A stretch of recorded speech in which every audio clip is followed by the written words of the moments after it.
Hey, sports fans, Coach Nick here, and welcome to another edition of a live post-game show. We just got through with seeing the Miami Heat even their series 1-1 against the Celtics, improbably on the road, and then a beatdown in OKC, which I don't think is surprising, but worth talking about as well.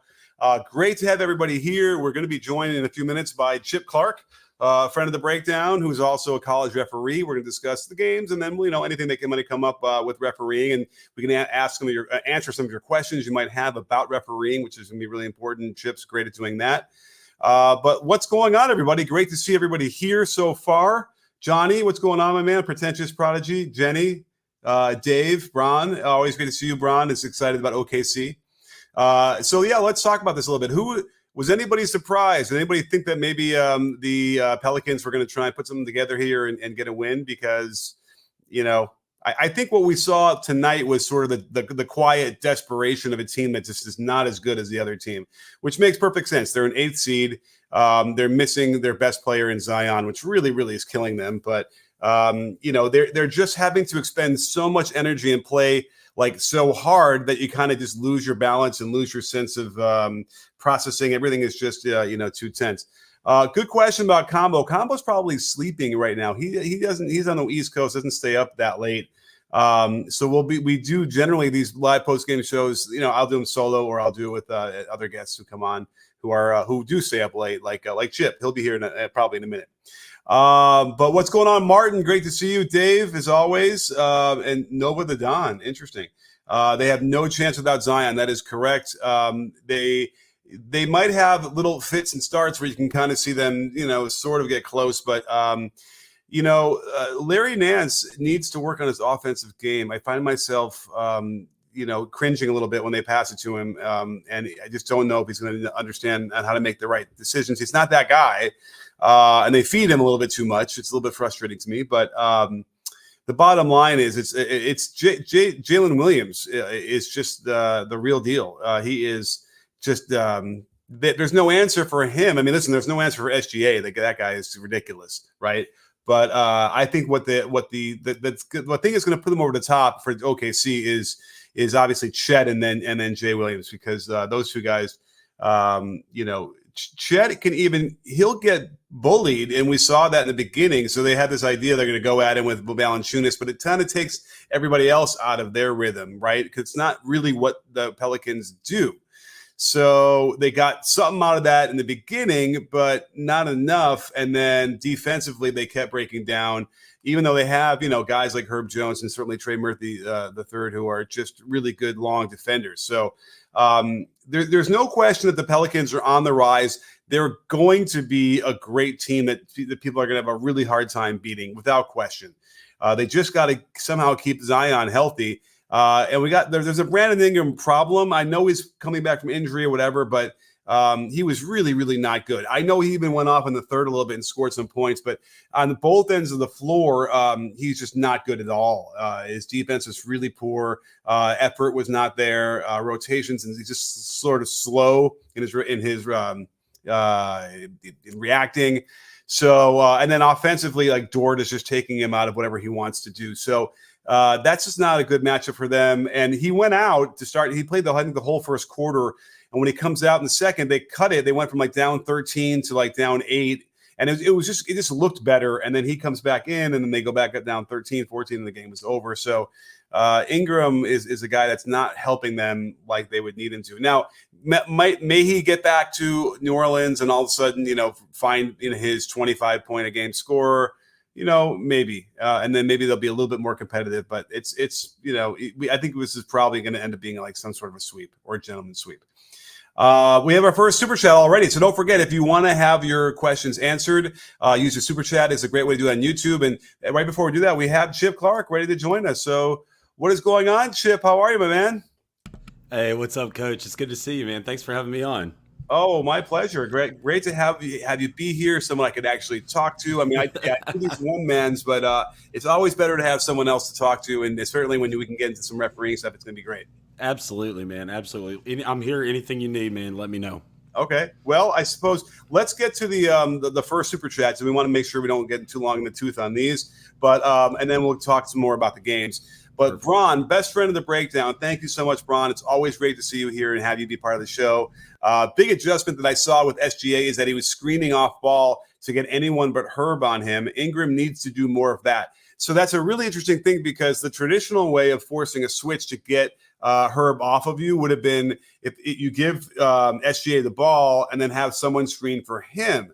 But it's actually a lot of times, right, more effective if you have SGA screen and then that causes a switch and then you can get the ball to him. So without question, that was a really good adjustment that they've made. And I feel like I was seeing that. Oh, my Lord. There's another series they're doing that. And I think I even did a video on it. I'm blanking. But it's, I always like to see people getting out of the box a little bit and how to figure out how to make these mismatches. So what are you, any thoughts, Chip, on that? No, man. I mean, it was really effective tonight. It was a really good adjustment from game to game, for sure. Yeah. I mean, listen, I don't know if it matters, honestly. I mean, Herb can kind of at least affect SGA to some degree, but he is going to get his points. He's going to get his shots off. It's insane. Absolutely. Yeah. And Ingram needs to stop going at Dort. Dort has got his number. Dort is low. He's quick. He can get into him. They're really physical. And I thought that was really a thing. Now let's talk about that for a second, because the physicality across the board, you certainly recognize it's a lot different than it had been the first half of the season, right? Oh, yeah. I definitely recognize that. Since the All-Star break, there's definitely been a change. You and I have talked about it countless times, and even though they didn't say there was a specific directive that was given out to the referees, in my communication with NBA referees since the All-Star break, there's definitely been more of a I wouldn't say a point of emphasis, but definitely a little change in how they've addressed certain plays, specifically on drives to the basket, not awarding as much foul baiting, stuff like that. And we saw some good calls in tonight's games too on drives to the basket, where even the official was really, really keen to wave off a shot attempt because the player hadn't gathered the ball yet. So they feel that contact, it was illegal, and then they go into their shot right after that, and they wave it off and say, no, this is on the floor. So I think they're very specifically addressing those type things to try to get some of those unnatural movements out of the game and unnatural shot attempts out of the game just for foul baiting purposes. Well, let me ask you this, because I think the stat I had seen at some point was it's like 2 less fouls a game, which, in the grand scheme of things doesn't seem to be a lot. Would you have thought, if I told you at All-Star break, they're going to call 2 less free throws and that's going to cause a big decline in scoring, would you have figured that would have been that significant? No, because when you look at the numbers as a whole, if you just think 2 less fouls per game, you're like, man, for example, that could be a shooting foul or a non-shooting foul. It could be bonus or like penalty or non-penalty. So you would think 2 fouls per game really, that wouldn't lead to a steep decline in free throws being attempted and scoring being down. So, yeah, it definitely is a surprise. I have to say, just like I've told you, man, I like it. I like the way the game is being officiated now. I think some of that physicality that people have been begging for to be back into the game is here.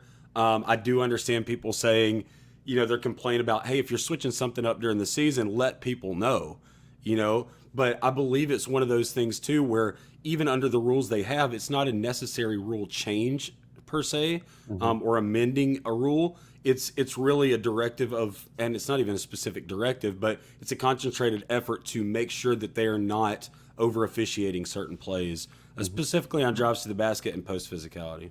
And clearly some players have adjusted very quickly, and others have not. And it's like you can decide to be really frustrated and get your emotional equilibrium all out of whack, or you can take a step back and figure, all right, it is more physical. I'm going to be able to use that when I'm on defense. And as you're training, you better maybe we stop using those padded things that we hit everybody with. Just hit them with the actual arms and stuff, because you got to get them a little bit tougher on those. And I agree. I just feel like I think the biggest argument or the biggest complaint is going to be some sort of inconsistency going on.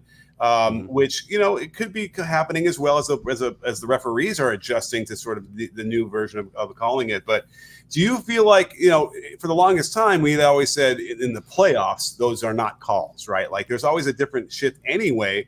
Do you feel like this version of how they're calling the game is different, even from the typical playoff atmosphere that we've usually had? Well, I mean, even in the playoffs last year, you think of some of those plays where on drives to the basket specifically, you're still getting that, even though the offensive player initiated contact, the defender is off to their side. They didn't unnaturally veer off their path to initiate it, but they initiated contact and then they would come up for the shot. Those type things we saw even last year in the playoffs, those were still being called. And you still see some here and there. We saw a couple tonight, but they affected the ball handlers' rhythm, balance, speed, and quickness, and so they had to be called. But I think going back to what you had said earlier about that adjustment period, it's interesting because Embiid set out most of the season after the All-Star break, right? So before he got injured, he was used to getting a lot of these calls, and now I think that's led to some of his frustration now that he's back, and some of those things that he was getting prior to the All-Star break, he's not getting now, and so that would lead to some of his frustration because he hasn't gotten to have that adjustment period that other players might have Sure. due to his injury. Yeah, absolutely. Great insights as well. Yeah. So there's a guy who, he was feasting, and then, and by the way, Brunson was a similar person who saw a big drop off in getting foul calls.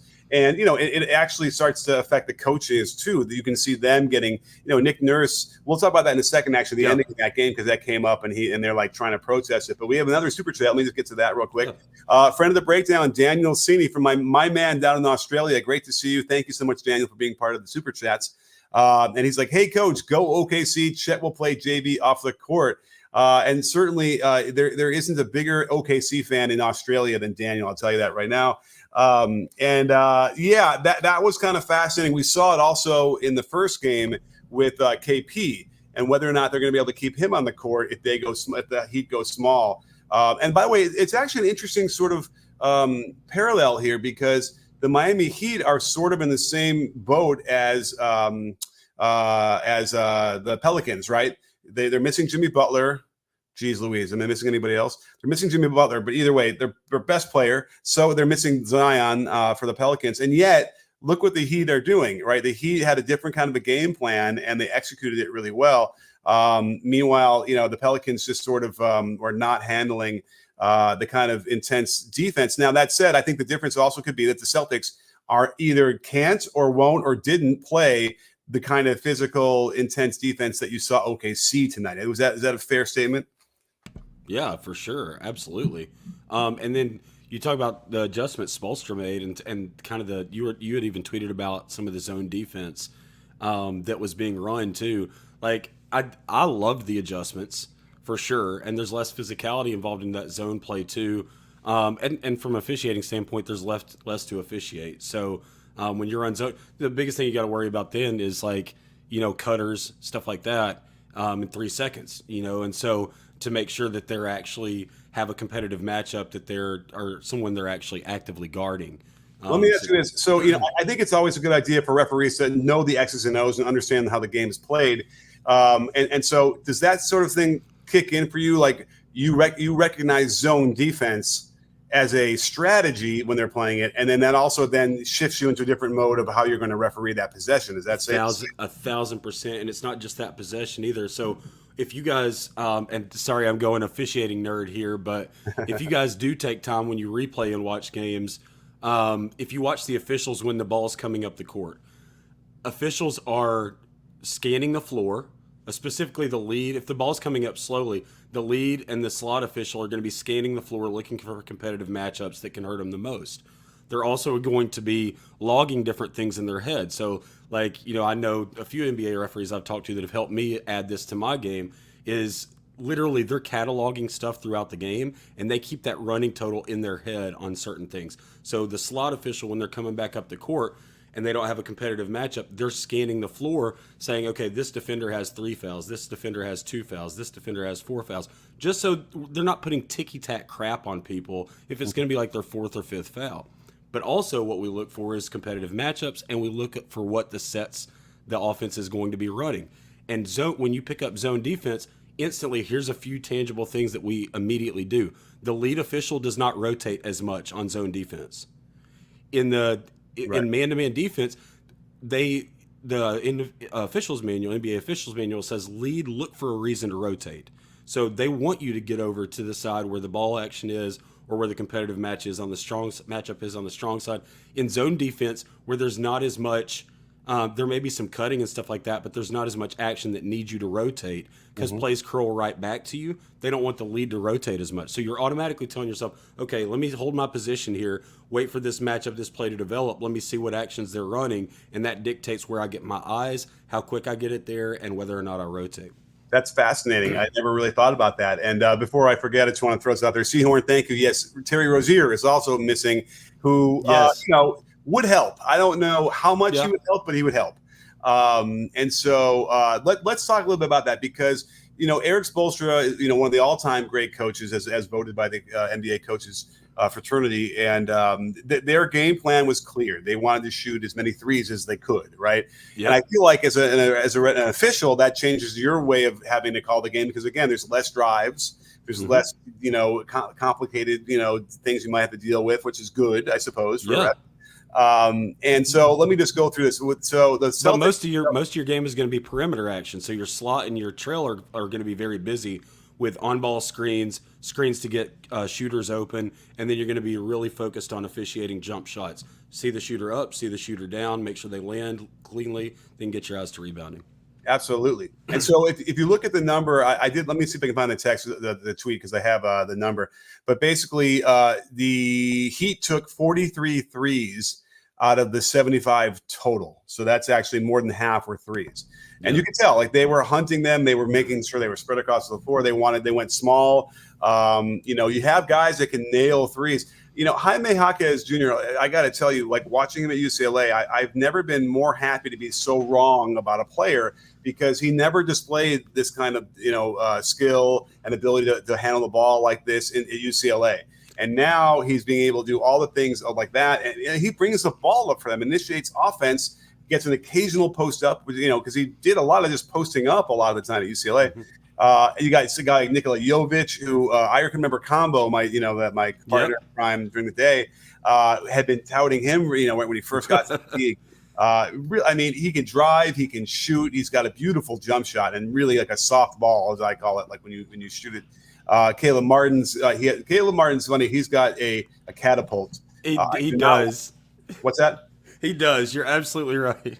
Yeah, I don't like his form or at all. I don't like his rhythm, but he can get hot like that. So you'll see him go 5 for 6 tonight, and then he might go 1 for 7 tomorrow. But hey, Tyler Hero was really good. Now Tyler Hero was getting exposed defensively for a while, but a lot of times when you're and he's just outmatched. Like he's outsized. He can't deal with Jaylen Brown. So one of the best ways to combat that is score yourself, right? Yes, gate those points. When you have what they had, like 5 players shoot or make over 3 threes tonight. Yeah, I think they had 5. Yeah, and then you got Jaquez hitting 3 of them. You've got Martin hitting 5 of them or something like that. Who was the other one? Haywood Highsmith. Highsmith had 3, and they all shot it at a really good percentage too. I mean, when you're making 23 out of 43 threes, man, what is that, 53% or something like that? Yeah, so a little bit more. Yeah. So, but here's what was interesting, though, a couple different things. So when you score, and the Celtics only had 12 made threes. So I'm always looking at that difference, the net 3-point, game that a team has, because if you do that, if you score, 9 or more threes than the other team over the last 3 years, you're going to win 93.5% of those games. Yep. Which is basically a guaranteed win. However, it was kind of close, right? The Celtics were beating them up inside and like making it difficult. So it wasn't like it was a 10-point game ultimately, which is, but it tells you just, how much, the outman the Heat are, right? And they kind of have to do some things. Ironically, though, Bam Adebayo is the one who gave them the much-needed juice in the fourth quarter with a lot of the mid-range stuff and the post-up. Yes. So when they needed it, they could go down there and he could hit some of those shots, and that was really important. But, yeah, you're not really going to lose a game ever if you hit that many more threes. And what the beauty of that is that you can negate like turnovers. They didn't have a ton. They had 12 turnovers, and the Celtics. They got more points off turnover. Celtics got way more points off turnovers, I believe, right? I can check that in a second in the game. And also, don't forget, turnovers don't mean anything necessarily, because if they're dead ball turnovers, well, then you get a chance to get back and play defense versus a live ball turnover, which could be a pick six. Yeah, and I think I saw in the stats that the Celtics had a decent amount of points off turnovers. So I think that could be another reason why, even though they got outshot from behind the arc, like they still kept it relatively close. Yeah, I'm looking for I don't see points off turnovers on the NBA site, but here, I can look it up real quick. It'll be somewhere. Someone's got it. Anyhow, but it was a great game, and you're going to have to figure out what they want to do with KP, because there were moments when they were hitting threes because he wasn't coming out and they weren't rotating well. They weren't communicating as well as they need to. And I think Mazzulla was quoted after the game saying they hit some contested threes, but I don't know, man. In my mind's eye right now, like a lot of them were not contested. Remember, at the NBA level, if I shoot it and I have the defender hits my finger or something like that, that means nothing. If I'm beginning my arm swing up into the shot and I have a nice clear view of the basket, that's open, no matter what happens after I release or as I'm releasing. Because they can close that space quick. So it's not really. I mean, if you got it, you know how it is as a jump shooter. Like when you have that open look at the basket as you're going up, that's an open look. Yeah, certainly now. And they can close that space quickly, and it could appear contested. But yeah, the Heat had a lot of either uncontested or moderately contested 3-point attempts that were successful. And the points off turnovers were Celtics had 20 points off turnovers, and the Heat had 9. So it's not too big of a margin, but there's that 11 points, 10, 11 points. Absolutely. So the beauty of having that many threes is that, you can get rid of – let me actually see the rebounding, because a lot of times you can get out-rebounded. You can turn the ball over more. You can do a lot of things that traditionally would have gotten you blown out, and you can still win the game. Let's see, total rebounds. They had rebounds 36-33 Miami. Oh, why am I seeing 40 to 39? Am I not lined up for Miami? Let's see. Excuse me, you're right. 40 to 39. I was looking at defensive rebounds. Yeah, 40 to 39 Miami, and then Celtics only had 2 more offensive rebounds than them. Yeah. So all these numbers make perfect sense. There's no anomaly here. Right. The points off turnovers is what probably kept it closer, right? Other than that, and some pain points, but other than that, yes, the Heat should have won. They should have won comfortably, and they pretty much did. Yeah. And the only question now is, they're not going to hit 53.5% of their threes again. I don't think that's a pretty big anomaly on that end. And so as a result, I don't know if they're going to be able to replicate any kind of a win again against the Celtics like that, but. I think this is one of those things where you're happy that they shot the lights out.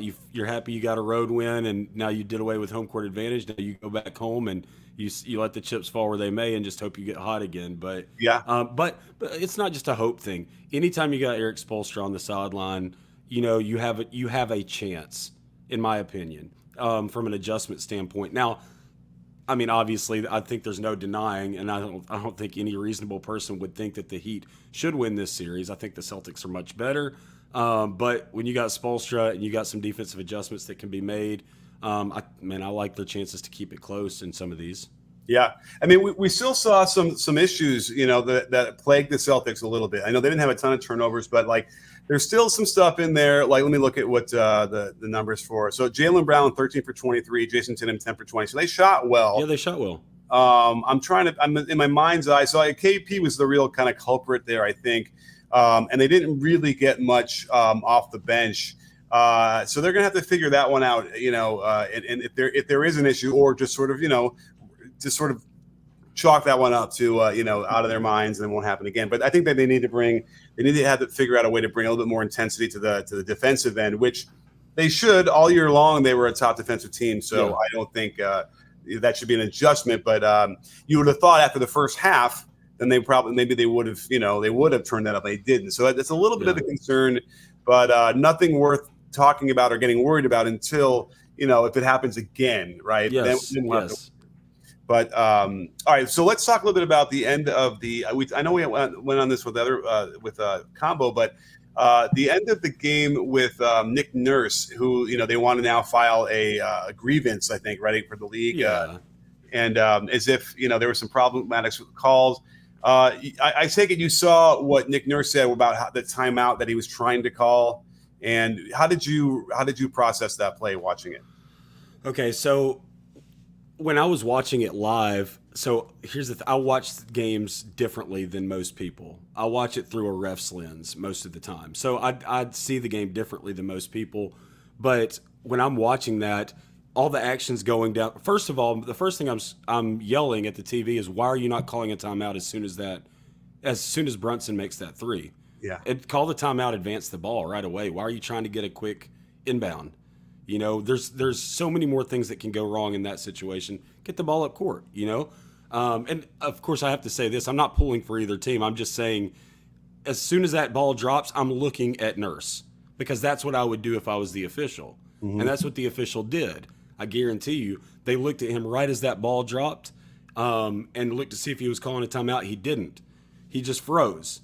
And then, as soon as they were having a little trouble getting it in, he puts his hands up, but he never actually signals it. He never verbally requests it and then he pulls his hands back as soon as that ball was inbounded. It's like he was just waiting to see if 5 seconds was going to happen, and he was going to call it right before the 5-second violation. But Right. once the ball was inbounded, he pulls it back. Note, the L2M report, there's a lot of people on social media claiming that the L2M report confirms that Nick Nurse should have been granted a timeout in both of those situations. That is not true. The L2M report does not say that. It just says Nick Nurse requesting a timeout was neither recognized nor granted by the officials, or his attempt to request a timeout was neither recognized or granted by the refs. It does not say they should have. In fact, one of the other situations says when Maxey fell on the floor that the ball was being touched by Hart and possession lost simultaneously with him calling that second or requesting that second timeout. Mm-hmm. If I was in that situation with the ball loose on the floor after he just fell and it was jogged loose and then it's rolling around, like I'm not granting a timeout right there either. Right. So I'm literally ignoring it. Right. You cannot call a timeout if you don't have possession of the ball. That's across every level of basketball. And you have to confirm that they have possession of the ball. So there's that little gap too. There's this screenshot going around, which is a bad angle anyway, that shows Maxey's left hand in contact with the ball, and in the background, Nurse going like this. Mm-hmm. So a lot of people are posting that as proof that there should have been a timeout requested. We're talking about a split second where that hand could, and we can't even see the other hand. We don't know if he's in control of the ball at that moment. And especially since Goebel is the one who had already moved down the court in anticipation of either a long pass or whatever, and he's having to backtrack now since there was a potential turnover. So there's all that stuff going on, and in a split second, it is not reasonable to believe that split second that may have occurred where he may have, there's a lot of mays, there's a lot of mights, there's a lot of what ifs, that you can't confirm that he has possession, and you should grant that timeout. For sure. Yeah, go ahead. Well, I'm just thinking also that he might have pulled it back to sort of wait because he knows that the Knicks need to foul, right? You get the ball inbounds, you're going to foul. So, okay, let them foul. We can get organized in between, while we're getting set up for the free throw. We don't necessarily need to take that time out.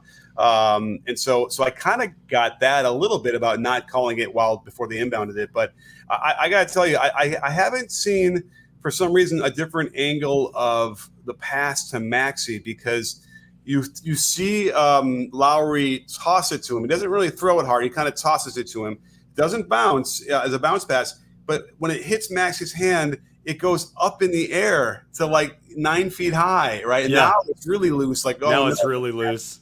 I don't know how it does it. Like, how does it hit his left hand? And then, he must have batted it up in the air. I think when he was reaching for the ball, I think that the trajectory in which it was thrown and the trajectory in which his hand was moving is what kind of caused that to go up in the air. But also, I'm not convinced of that. I could be persuaded otherwise, but I think that it was weird that the ball bounced up like it did. But part of that too is, part of the L2M report did confirm that it was an incorrect no call of Brunson grabbing Maxey's jersey to prevent him from reaching that inbounds pass. So, okay. Yeah, I was asking about that. So because I didn't even see the last 2 minute report, but so they have they wanted to call on right on the reception, but after that happened and Maxey does have it for a second before he loses it. Did they have any other issues with that part of the defense for fouling or not? Yes, they did. They had Hart fouling. So they had Hart fouling Maxey on that because he invaded his space right there and bumped him, causing him to fall. Mm-hmm. Think of it this way: a lot of people may say that's soft, and originally too, I hadn't seen another angle of this from the play-by-play angle. You can't really tell if that bump is what caused him, or if Maxey's just trying to move away and get the ball away from the two that are trapping him. But there's a bump, and that causes him to fall. You see this called a lot when there's possession consequence. And what I mean by that is, let's say a player catches the ball by the sideline and the defender gets up on them and bumps them, causing them to step out of bounds, or causing them to step into the backcourt, or causing them to travel. Those are things we call possession consequence. That defender caused them to violate or caused them to turn the ball over by their illegal or by their actions, and therefore it becomes illegal and has to be called because there's possession consequence. If we don't call that, it's going to be a turnover. And so in that situation, that's why they ruled that incorrect no call, is because that bump was enough in their mind, the evaluator's mind, which, by the way, is a third party that does this. It's not the NBA. The NBA hires somebody to do this for them. I know there's a lot of misconceptions about that when LTM reports come out of people saying they're just trying to protect their own. Well, it's not the NBA that does these reports. All right, it's a third party that does this. So, but this is a situation where he bumps him, causes him to fall to the floor, lose control of the ball. So those two incorrect no calls back to back are what Sixers fans are mad about, and I kind of would be too. For all the chaos that was going on, to only have two incorrect no calls on that whole two possession sequence is pretty impressive, because there's a lot of other times where the officials could have blown their whistle to react to something that wasn't actually a foul. There's a lot of really good correct no calls during the loose balls leading up to all that. But those were two of them that, yeah, man, they're saying that they should have had. It's tough in that situation, man. You expect. I just go back to this, man. Nurse, call the timeout when the ball goes through the basket. Just call the timeout and advance the ball. And then also, if you don't want to do that, then when you do request a timeout, you better make dang sure that everybody in the gym knows it. Don't do what he said in his post game, which is, I guess I need to go out onto the floor, and call the timeout. Don't do that. Just do more than this. Yeah, right. Do more than this. This is what he was doing. He's just standing there like this. Just go like this, yell, whatever. Yeah, I mean, I know when I was coaching, I would oftentimes make sure that I'm right next to the referee. Hopefully, they're on my side, on the bench side at that moment, and so just so I could do that, I might tap him real quick or something, like, hey, give me a timeout. And I got to tell you, I had a coach in FIBA rules over in December, and you cannot call the timeout, and it was killing me. You told me about that. And there's nothing, and there's no break in the action. You could not call a timeout, and it was horrible. You told me about that. I remember talking to you once you got back, and you were like, "Man, that is one of the things that annoyed me the most, is I cannot call a timeout." Yeah, it was. Yep, FIBA rules. Yeah, you couldn't do anything about it. And then, wait, remind me, the players can't call it either. The players call who calls timeouts in FIBA? The players have to call it. Yeah, the players call the timeout. But you can do it during a dead ball. It has to be during a dead ball. So if the other team scores, you can't call it then. It's got to be out of bounds or a foul or something. Well, no, technically the ball becomes dead on a made basket. So they could call a timeout? I believe so. Oh, okay. I'll have to backtrack on FIBA and make sure, but my recollection, they can. However, I know in all the other rule sets, anybody can request a timeout and be granted a timeout as soon as the ball goes through the basket, before the other team gets the ball to throw it in. Yeah, right. So, and that was part of it too. So, at any rate, and it does make for more interesting, of a game, and it keeps the game flowing probably better. But it also it takes away the coach to some degree. That's frustrating. So. Now let's get back to anything we want to talk about for tonight's game. So I don't even know if there's anything. Let me check my notes about refereeing. We did have a potential review of a Derek White foul, the hero to his face. Ended up being simply a review, not a coach's challenge. It was review, right, for whether or not it was going to be flagrant. Yeah, I don't even know if they reviewed it, to be honest. I didn't hear the audio of that when they came back. But I don't even think it was reviewed. I think just a timeout was called. Oh, right. Okay, that sounds right. Yeah. So, but I wouldn't have challenged that either. Honestly, if I was the Celtics, I wouldn't have challenged that either. We didn't see a really good angle, like me and you talked about. We didn't see a good angle, replay angle. And if he poked him in the face, whether it's an accident or not, doesn't matter. Like if he poked him in the eye or in the face, like you got to call that. And Guthrie had a wide open angle. He had the best angle to see it. Well, in your experience, like when you have a reaction like that, do players fake those kind of reactions like that? Not like that. So here's the thing: I don't put it past them, but that's why you want to see what you call and call what you see. You don't officiate reactions. Okay. All right. So you got to see it to call it. But there's context clues sometimes, but not usually when it comes to things like that. But if a person is holding their eye like that and just gives up on the play, they're usually poked in the eye or something, or scratched in the face or something like that. If they kind of give up on it and turn and do that, so while they're holding the ball. So in that situation, I wouldn't have challenged either. I don't think there would have been any evidence to support overturning that call. Okay. Now I also wrote down Nance had an illegal screen, 1-3 left in the first quarter, and they showed that one. You remember that where it was funny. In real time, I was like, that shouldn't be a call. The defender was coming around. And that said, have you seen, not an epidemic, but it does seem more in this playoff series, we're seeing more guys hurtling themselves into the screeners. Yes, so we did see that in the Boston and Miami game, right? So, gosh, I can't remember. Was it Brown involved, and was it Bam that was screening? I can't remember. Yeah, but I believe so. Bam's legal. If I'm right about this, I think it was Bam screening. Bam was legal on that, and Brown just tries to push through the screen, and he displaces Bam and was called for the foul. Now, Celtics fans are going to say that that's a soft call, but if you cannot run through and blow up a legal screen, you just can't. If the screener's legal, you have to go around him. You either have to stop or change direction to avoid contact. And we saw that with Embiid as well. And everyone likes to talk about Embiid going down and all the time and whatever. But he handed it off and then just kind of stood there, and the guy just slammed right into him, right in front of us, going to the left later in the second half. Yep. And they had to call it. Like they had no choice. And I don't know if Embiid, he didn't embellish. He was going down. The guy ran into him going hard. down. Yeah, exactly. He was going down. But it does seem to me a little bit like, and we talked about this before. I talked about Ronnie for years. A lot of times you'll see a screener moving, but the defender then kind of just dies on the vine and doesn't really try to get around and whatever. So there really isn't a lot of contact. And we know it's not like a offensive lineman in football where, you have to be completely set. You can't move before the snap. And so I think maybe the solution to that, and we tell that everybody, like two different things. One is, if you have to run into the guy, right? If he's moving, you'll get it if it is a moving call, and if it's not, then you'll just keep play on. Yep. It's the same idea about, like, unfortunately with charges, right?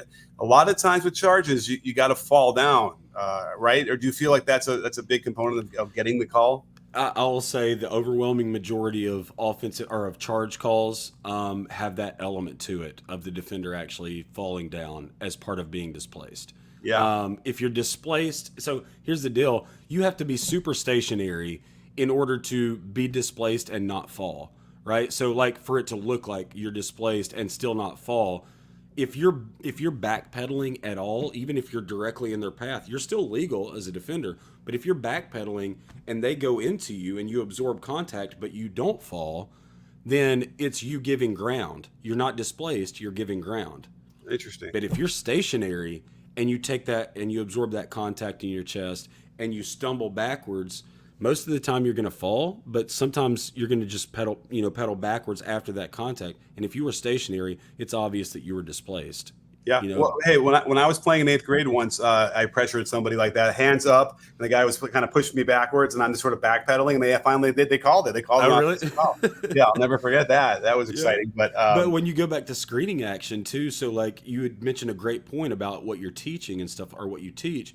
And another element of that, and I may have talked about it on the show before, is if you see a screener, if you're the defender and you see a screener not only moving, or if they set up excessively wide stance, you're seeing this a lot more too. The defender now, as they're starting to get over, they will trip over that extended leg of the screener. And if it turns them and they fall, or it turns them and affects their ability to trail the play or defend the play, that's when you see a lot of those called. Tonight, I think one of the screens that you had even maybe mentioned, was a situation in which there was a screen and there was foot-to-foot contact with the screener that caused the defender who was trying to fight over to trip and fall forward, and they called that an illegal screen perfectly. You know, Yeah. that was a really good call. And you're seeing a lot more illegal screens called, too, in this playoffs than other playoffs, I believe. But maybe that has to do with some teams who are in it and some teams who are not. But I'm not saying about favoring one team or another, but there are certain teams that commit more illegal screens or don't commit a lot of illegal screens that aren't in it. So, You know what's interesting is, there was a big push and a big blowback against carrying, right? And there was, we keep seeing a lot of blatant carries. And I was frustrated too. In my mind's eye, having watched all these games since Saturday, I feel like I don't see it as much right now. And maybe the reason is because the defense is so aggressive right now that if you were to try and carry the ball when a guy is defending like that, they can knock it away. So they're going to keep it stronger and hand on top. Does that resonate at all with you? yes, there's not as much space to make a move across the body. Mm-hmm. A lot of times your discontinued dribble violations come when they pull the ball across their body. Okay. You rarely, and I'm not saying you rarely see it called, but like the other situation in which you'll see an illegal or a discontinued dribble called is when they're moving in that same direction and path and they do a hesitation and then continue going. Those are the two times where you really see it. But if a defender is up on them close, then they're not going to really, they may do the pullback and then go, but they're not going to try to pull it across their body as much because they're ripping it right across the guy's face and they can just knock it away. And So also, like, that takes out half of those. The Luka one in place where he holds it and then he goes in. He'll do that a lot probably because he's not under intense pressure anyway, and that's not really happening. I feel like he's under a lot, especially when you got guys like PG and Kawhi out there, and when he can't get Harden onto him, which is what they're doing. By the way, the one thing that's interesting, we talked about how to get a defender the right matchup is the Mavericks are running an interesting set where they'll back screen Luka on the weak side, and he'll get shuffle cut to the strong side post. Mm-hmm. And the guy that's screening for him is Harden's man, and it's been forcing Harden to pick him up every time. Every time, yeah. So that's fascinating to me because that's definitely not the normal way they would get to force a switch. But it's been really effective because now Luka, not only does he have Harden on him, but he's got him on the right block, and that's really where they're going to try and double, and then they could just he can pick everybody apart. It's pretty good. No, that's brilliant. Yeah, I got to get that. Maybe I'll share it on Twitter, and I got to do the breakdown. I started looking at it, and I got to at some point I'll get to that series. But we have another super chat. Let's get to this one, and then I know we're getting a little bit long in the tooth on this one. I know it's late for you, so we'll probably wrap up in another few minutes. Are you good for a few more minutes? Yeah, of course. All right. Well, Eurogupper is back. Thank you so much, Eurogupper. We haven't figured out the exchange rate, but I think £6 is a really generous super chat. So thank you so much. I think is it 1-to-1 or I don't know. Maybe I'll look it up next time you answer or something. I called it more savage Thunder in Game 2. Game 1 was a Thunder roster that rusted about 1 week due to rest.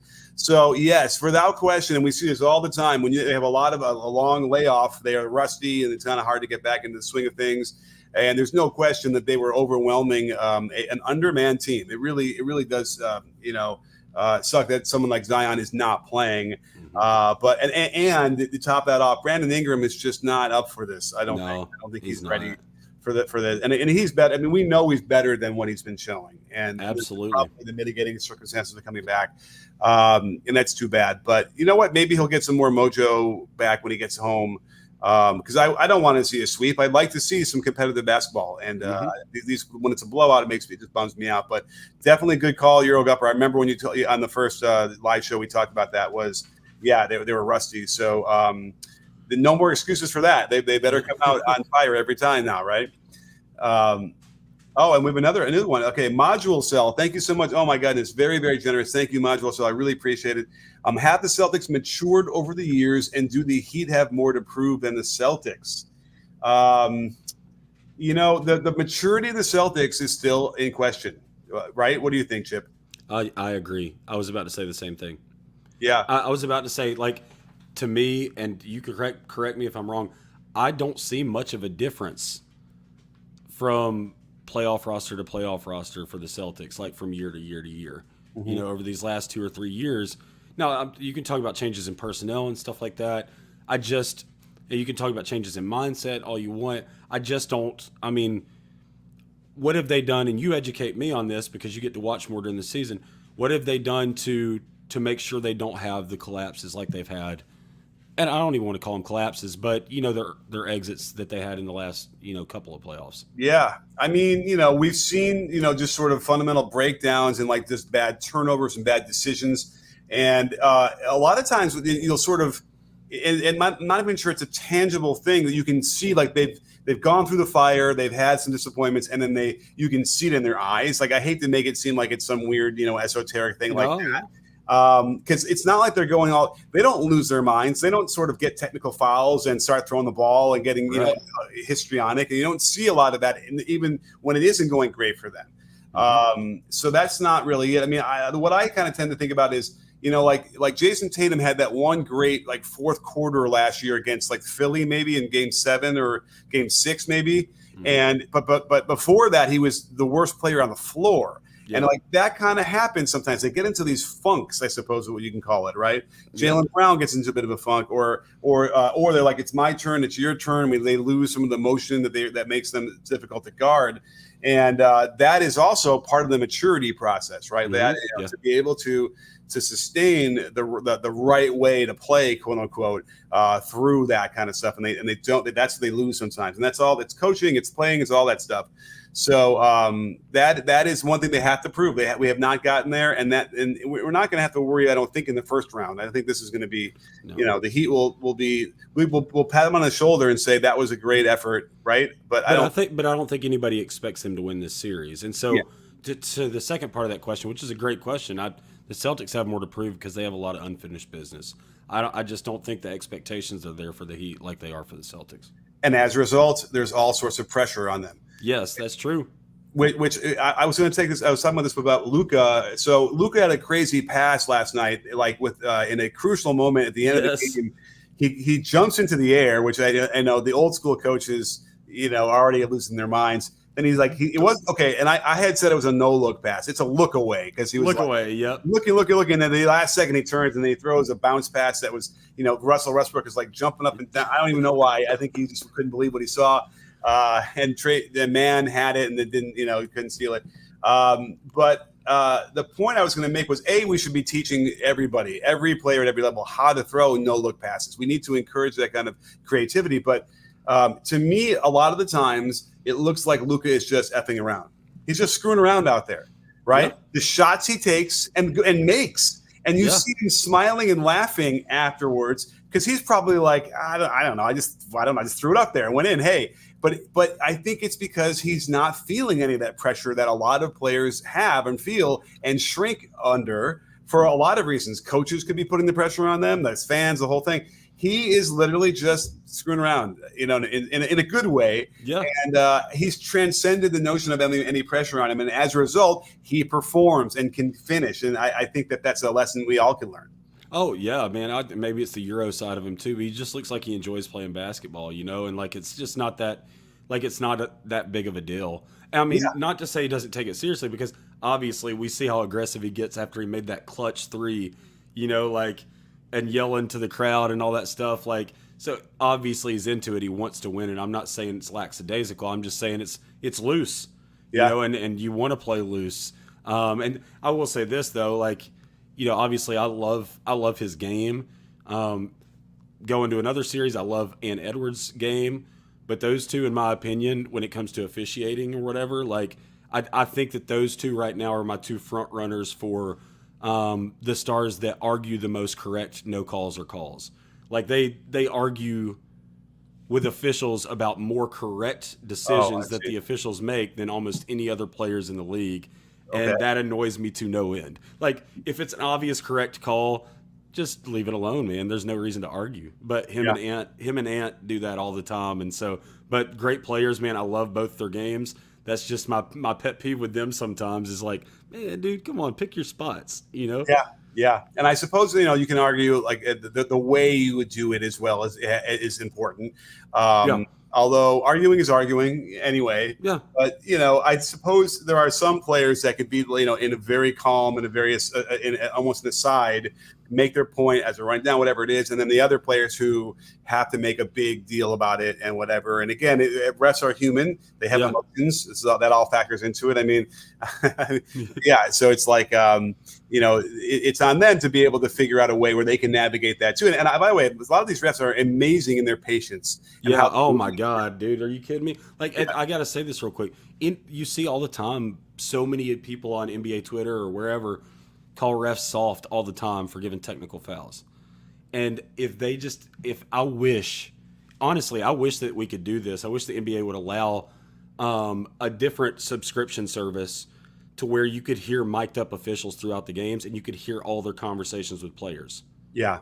I wish that fans were privy to that, to see how much patience and how unsoft most of these NBA refs actually are, how they have to listen to constant griping and complaining from players on obvious correct calls. It's like, man, what are you even doing here? But they don't roll their eyes. They don't do any of that. They stand there. Like last night, Luka got a technical foul. He got it from what? Kevin Scott? Kevin Scott is the one who gave it to him. If you get a technical from Kevin Scott, you earned it, man. He's super chill, bro. I mean, like, super chill. But it was after he thought he got fouled on a drive. Maybe he did, maybe he didn't. But he walks over and says something to Kevin as he's walking by, and Kevin calmly gives him a technical foul, calmly goes over and reports it, like he always would.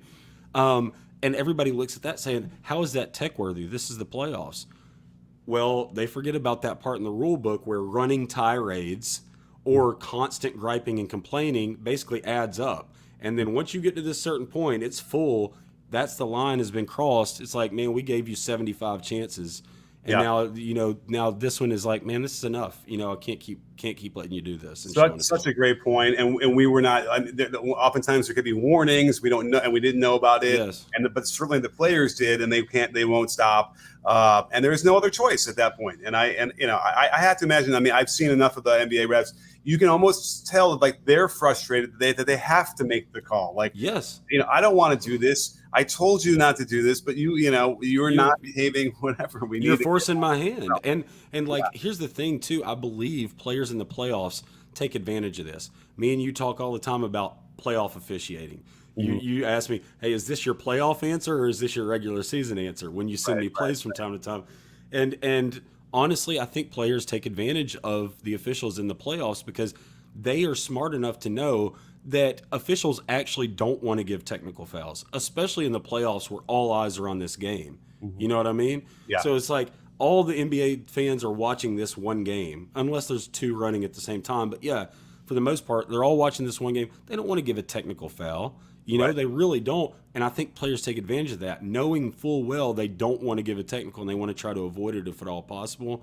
And then it just gets too much and over the top, and then you gotta handle it. Got to handle your business. Well, I see an interesting question at the end here. I'll grab from the comments so we get to wrap up. And like they were asking thoughts on stopping the last 2-minute reports since they don't really do anything other than make the losing team's fans upset. What do you think about the L2Ms? I'm a huge fan of them, even though they're third party or whatever. Like, I'm a huge fan of them because I think, and I might get some pushback on this, but I believe, based on all the major sports officiating, I believe NBA officiating is the most, and I'm gonna get drugged for this, but I think there's more efforts for accountability and transparency and learning opportunities and education for their fans from NBA officials than there are any other professional league in the world. You got the L2M reports, you got points of emphasis videos all the time, you've got all this stuff, and I love the fact that they are not afraid to say when they missed call, or to allow somebody else to evaluate them and say when they missed calls, when they incorrectly no called something or correctly called it, and to give a breakdown as to why. Now, I will say this, I appreciate the question because there are some times where you read an L2M report and you're like, man, I wish they would have gone a little further in explaining this instead of just saying this is marginal contact. I think that is a buzzword now that really just gets fans in a tizzy because they don't know enough about the rules to know what marginal even means. You know what I mean? Yeah. And so I understand if you haven't read the rules before and you haven't seen a lot of these emphasis videos that they've put out or whatever, how that could be confusing because some things are judged. Earlier in the season, a shot block attempt from behind grazes the back of the head of the shooter, that's challenged and ruled marginal contact. Then you have the other day with D'Lo, you had that situation that we talked about where originally that foul was called for low contact on the drive to the basket, like a hook. That's what Scott Foster signaled that foul for, and that's why it was challenged. But then you see the follow through where he comes across D'Lo's face and hits him in the face. That wasn't reviewed. The reason the foul was called was the first contact, and that was correctly overturned because that was not a foul.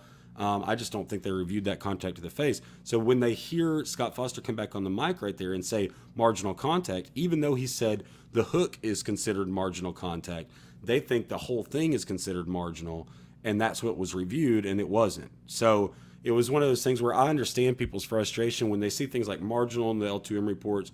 I just love the transparency that it gives, and I've learned so much from reading those L2M reports from a consistency standpoint to be able, and from a when you see a play in the playoffs, I can think back and be like, I saw a similar play earlier in the season, and I know the L2M report addressed it like this, and now you have precedent, and that's consistent with what they called earlier in the season. So I like it. Now, we had another one tonight where they caught a foul as part of the review process. Wait, I'm forgetting. Remember, they reviewed it and they said it because it was a successful challenge, but now I'm losing my mind. Remember, it was happened tonight. There was one successful challenge where the screener was pushed into the defender. Yes. Then that was the foul was called on the screener as in Leo's screen, and they challenged it, and it turns out that it was SGA was pushed, and they found that, and right, that was the explanation because it was, what was the exact phrase they used about it was connected to the play? I didn't get a chance to hear them. I just remember seeing that play.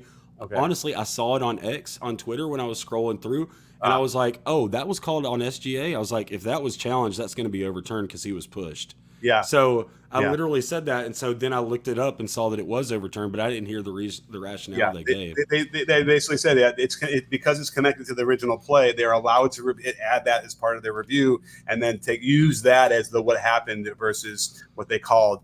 And that's all good. It's the whole point is to get it right. Last question. Can I elaborate on that for 1 second, because this is a really important point that ties to the other play we talked about. The official terminology on that rule and coaches challenge is once they review for a foul that was called, they can also look at any other potential foul that was proximate to the called foul. Mm-hmm. And they define in a note under that what proximate means. Proximate means any action that happened before the called foul that led to that foul, or that happened before that. So if you relate that to the D'Lo play where he got smacked in the face after the foul was called, then that's not a reviewable matter. Okay, good. So I don't know if it's not proximate to the foul that was called. It was because proximate says the word before. If another foul happened before. Fascinating. And the last piece of the puzzle we can ask you real quick would be the Knicks have started to release referee tendencies. And they have a graphic, and they'll show Scott Foster and then the times he calls personal fouls, and they actually rate it like how often he calls personal fouls versus every other referee. It turns out this is public information in the play-by-play data that you could compile. They're compiling it and making it nice and neat charts, so it's not like secret special information. Right. But what do you think? But they are choosing what to spotlight in theory the way they've structured this chart. What do you think about publishing that stuff? So I believe listen, I have no problem with it. It's like public knowledge. The problem is it's what is it going to be used for?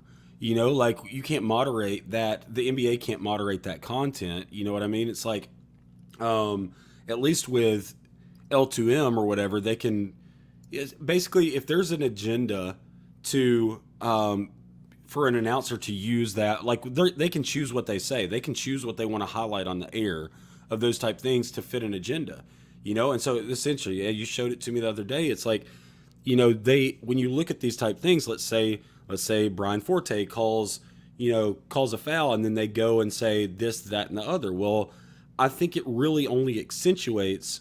This goes back to what the comment we just answered about the L2M report.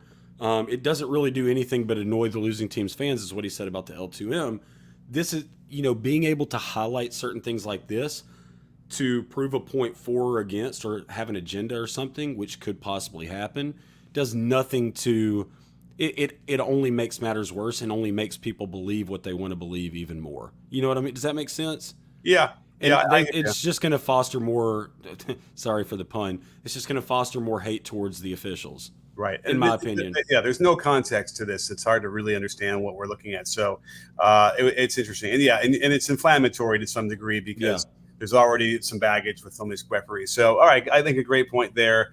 I suspect we probably won't. Maybe the league will end up saying, hey, comment on don't do that. But at either rate, really great insights, Chip. Thank you for coming on. I'm really glad we could have you do this, and we'll do this again for sure during the playoffs if you're around, and when other plays come up too, where you have to help us go through.